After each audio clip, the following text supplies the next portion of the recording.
जय श्री राम। सबको मेरा सादर प्रणाम। मुझे आज एक कहानी याद आई जो कि आज के बच्चों पर, आज की शिक्षा व्यवस्था पर कहीं न कहीं स्टिक बैठती है। तो मैंने सोचा क्यों ना ये कहानी सबके साथ साझा की जाए। एक बार एक लड़का था, उसकी बहुत बुरी आदतें थी, जैसे कि लाइट को ऑन छोड़ देना, पानी के नल को भी खुला छोड़ देना, कपड़ों को इधर ही फेंक देना, किताबें कहीं संभाल के नहीं रखना, प्रॉपर जगह पर सही चीज को ना रखना, ये उसकी आदत थी। और उसकी माँ उसको डांटती थी बार बार, बेटा आपने ये नल खुला क्यों छोड़ दिया, आपने ऐसा क्यों कर दिया, ये लाइटें बंद क्यों नहीं की, पंखा बंद क्यों नहीं किया, गेट बंद क्यों नहीं किया। तो उसको मन ही मन बड़ा गुस्सा आता था कि मैं एक दिन पढ़ लिख के बड़ा इंसान बन जाऊंगा, नौकरी लग जाएगी, तो मैं इस घर का मुंह भी नहीं देखूंगा, इस माँ बाप की बिल्कुल भी उनकी तरफ नजर भी नहीं करूंगा। तो ये सोचता था और हुआ भी ऐसा ही।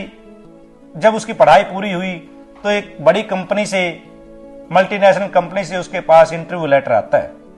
बड़ा खुश होता है कि अब तो मेरी नौकरी लगी जाएगी और इन माँ बाप से मुझे छुटकारा मिल ही जाएगा। मैं नौकरी लगने के बाद एक शादी करूंगा और अपनी एक नई दुनिया बसाऊंगा, इनकी ताक झांक से मैं दूर रहूंगा।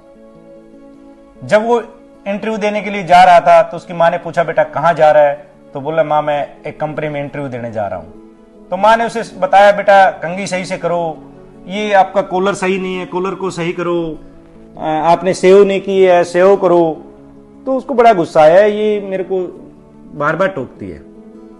लेकिन जैसा माँ ने कहा उसने कर भी लिया मजबूरीवश।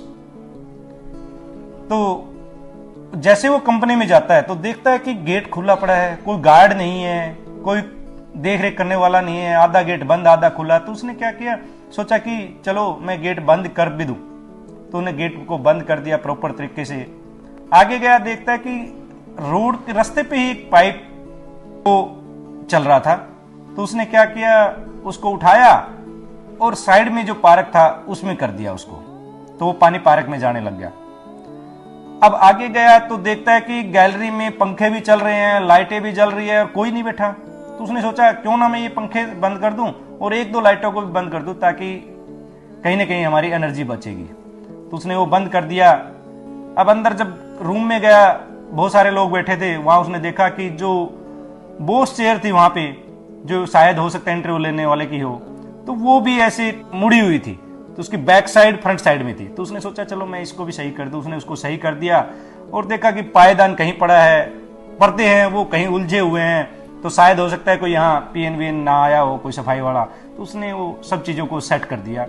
और जैसे ही इंटरव्यू लेने वाला आया तो सारे लोगों के इंटरव्यू लिए, लास्ट में उसका नंबर आया तो उसको बुलाया और उसको बिना ही उससे कुछ पूछे सवाल, बिना उसकी कोई डिग्री देखे ही कंपनी के ओनर ने उसको ज्वाइनिंग लेटर उसके हाथ में थमा दिया।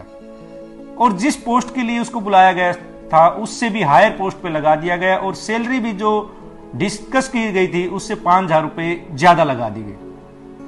वो ये देखकर शॉक हो गया और पूछा कि सर मेरे से आपने कुछ नहीं पूछा, ना मेरी डिग्रियां देखी, मेरी क्वालिफिकेशन नहीं देखी और उससे मेरे को बड़ी पोस्ट दे दी, ज्यादा सैलरी दे रहे हो सर, ये कैसे संभव हुआ? तो कंपनी के ओनर ने बताया कि हमारा ये पूरा ग्राउंड गेट से लेके यहाँ तक सब सीसीटीवी में था और हम पीछे से सब कुछ देख रहे थे, सबकी एक्टिविटी। तो आपने गेट को बंद किया, पानी के पाइप को पार्क में कर दिया, लाइटें बंद की, पायदान को सही किया, पर्दों को सही किया, चेयर को सही किया और फिर आप प्रॉपर तरीके से आप बैठे, प्रॉपर ड्रेस में आप आए हो। तो ये आपके जो क्वालिफिकेशन है वो आपके व्यवहार में झलक रही है। बड़ा खुश हुआ, बाहर आके उसको बड़ा पश्चाताप हुआ कि देखो माँ ने आज अच्छे से कंघी कराई, अच्छे से ड्रेस सेंस किया और जो टोका टाकी करती थी वो आज मुझे काम आया, उसकी वजह से ही मैं आज इतनी बड़ी पोस्ट पे पहुंचा हूं। तो इस कहानी से कई शिक्षा मिलती है। पहली, माँ बाप की डांट से कभी बुरा मत मानो, उनसे कुछ ना कुछ सीखो। दूसरा, अपनी आदतों में अच्छी आदत लेके आओ।